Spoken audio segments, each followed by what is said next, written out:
السلام علیکم ورحمۃ اللہ۔ اگر بار بار پیشاب کے قطرے آئیں تو نماز کیسے پڑھیں، عبادات کیسے کریں؟ ایسے شخص کے لیے نماز روزے کا کیا حکم ہے؟ اس کے لیے وضو کا کیا حکم ہے؟ غسل کا کیا حکم ہے؟ اگر نماز کے دوران قطرے آ جائیں تو نماز فاسد ہوگی یا نہیں؟ بہت سارے مسائل لوگ پوچھتے رہتے ہیں۔ آج کی اس ویڈیو میں اس مسئلے کو مکمل وضاحت کے ساتھ بیان کرنے جا رہا ہوں۔ مجھے امید ہے اگر آپ یہ ویڈیو مکمل دیکھ لیتے ہیں تو انشاءاللہ عز و جل اس مسئلے کو لے کر آپ کے مائنڈ میں جتنے بھی ڈاؤٹ ہیں وہ تمام کے تمام کلیئر ہو جائیں گے۔ سب سے پہلی چیز یہ سمجھ لیجئے کہ پیشاب یہ نجاست غلیظہ ہے، لیکن اس کے کرنے سے، پیشاب کے قطرے آ جانے سے غسل فرض نہیں ہوتا، ٹھیک ہے نا؟ غسل آپ کا باقی ہے۔ ہاں، اتنی بات ضرور ہے، یہ نجاست ہے تو جسم کے جتنے حصے پر یہ نجاست لگے گی، جسم کا صرف اتنا حصہ ناپاک ہوگا، اور کپڑے کے جس حصے پر لگے گی کپڑے کا صرف اتنا حصہ ہی ناپاک ہوگا، پورے کپڑے ناپاک نہیں ہوں گے۔ اگر پیشاب کے قطرے آ جائیں تو جسم کے اس حصے کو پاک کر لیں، اس حصے کو دھو لیں جہاں پر قطرے لگے ہیں، اور کپڑے کے اتنے حصے کو پاک کر لیں گے جس پر پیشاب کے قطرے لگے ہیں۔ پورے کپڑے ناپاک نہیں ہوں گے، بدن ناپاک نہیں ہوگا، غسل آپ کے اوپر فرض نہیں ہوگا۔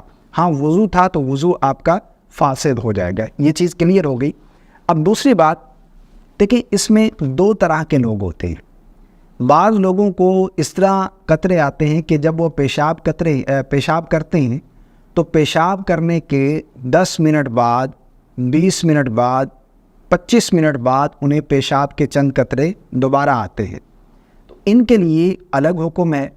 لیکن بعض لوگوں کو یہ بیماری بہت زیادہ ہوتی ہے، یعنی انہیں ہر 2 منٹ میں، ہر 3 منٹ میں قطرے آ جاتے ہیں، تو ان کے لیے الگ حکم ہے۔ سب سے پہلے ان لوگوں کے لیے یہ بات سمجھنا ضروری ہے جنہیں پیشاب کے قطرے 5، 10 منٹ، 20 منٹ کے بعد آتے ہیں۔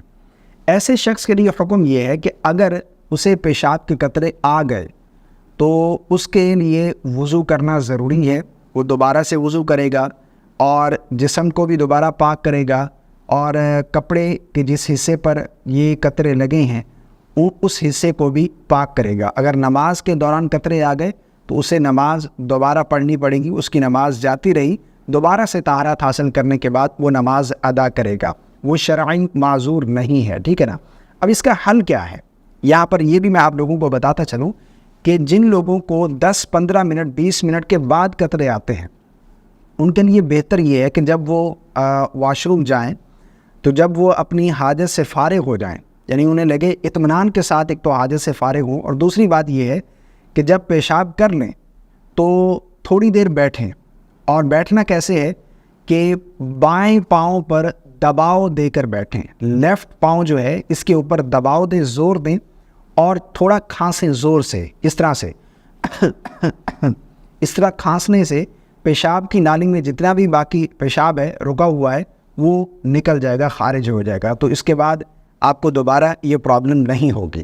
لیکن اگر اس طرح نہیں کر سکتے تو یہ بھی کر سکتے ہیں کہ ایسے لوگ جنہیں 10-15 منٹ بعد جو ہے وہ پیشاب کے قطرے آتے ہیں تو وہ انڈر ویئر استعمال کرے، اور اس میں کوئی ٹیشو پیپر یا کوئی کپڑا یا رومال وغیرہ اس طرح رکھ لیں کہ 10-15 منٹ کے بعد وہ جو ہے دوبارہ سے استنجا کریں، یعنی وہ رومال وغیرہ، ٹیشو وغیرہ نکال دیں اور شرمگاہ کو دھو لیں اچھے طریقے سے، جہاں پر یہ قطرے لگے ہیں ان کو دھو لیں گے تو دوبارہ ان کے کپڑے بھی ناپاک نہیں ہوں گے اور جسم بھی ناپاک نہیں ہوگا، ٹھیک ہے نا؟ باقی حصہ ناپاک نہیں ہوگا، صرف استنجا کر لیں گے اچھے طریقے سے، شرمگاہ کو دھو لیں گے تو دوبارہ وہ وضو کر کے نماز ادا کر لیں، ٹھیک ہے نا؟ یہ طریقہ ہے۔ اب دوسرے لوگ جنہیں یہ بیماری بہت زیادہ ہوتی ہے، یعنی ہر 2 منٹ میں، ہر 3 منٹ میں، 4 منٹ میں انہیں قطرہ آ جاتا ہے، تو ایسے شخص کے بارے میں علماء نے لکھا ہے کہ یہ شخص شرعی معذور ہے، یہ عذر ہے۔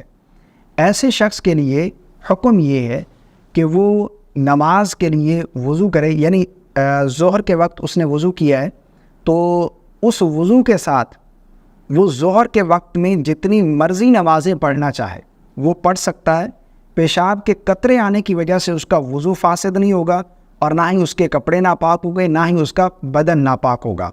اس دوران، اس نماز کے دوران جتنی مرضی نمازیں پڑھنا چاہے وہ پڑھ سکتا ہے، ٹھیک ہے نا؟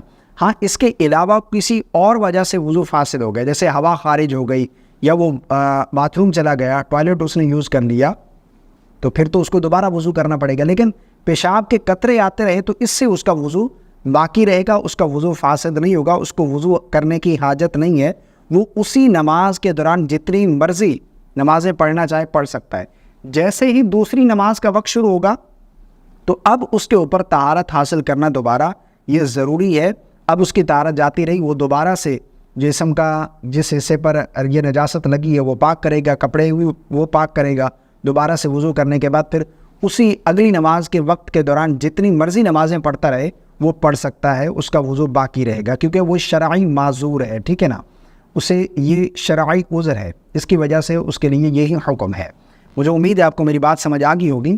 تو یہاں پر میں نے کلیئر کر دیا ہے دونوں کے لیے. جن کو بار بار قطرے آتے ہیں ان کے لیے الگ حکم ہے, جنہیں کبھی کبھار یا دیر سے قطرے آتے ہیں, یعنی 15-20 منٹ 25 منٹ کے بعد قطرے آتے ہیں, چونکہ یہ وقت بہت زیادہ ہے, اس وقت میں آپ وضو کر کے فرض ادا کر سکتے ہیں, تو ایسے شخص کے لیے حکم یہ ہے کہ وہ دوبارہ سے وضو کرے, دوبارہ سے طہارت حاصل کرے. جتنی مرتبہ بھی اسے یہ مسئلہ پیش آیا ہے وہ دوبارہ سے طہارت حاصل کر کے نماز ادا کرے گا. مجھے امید ہے آپ کو میری بات سمجھ آ گئی ہوگی. اللہ تعالی ہم سب کو سمجھ کی توفیق عطا فرمائے.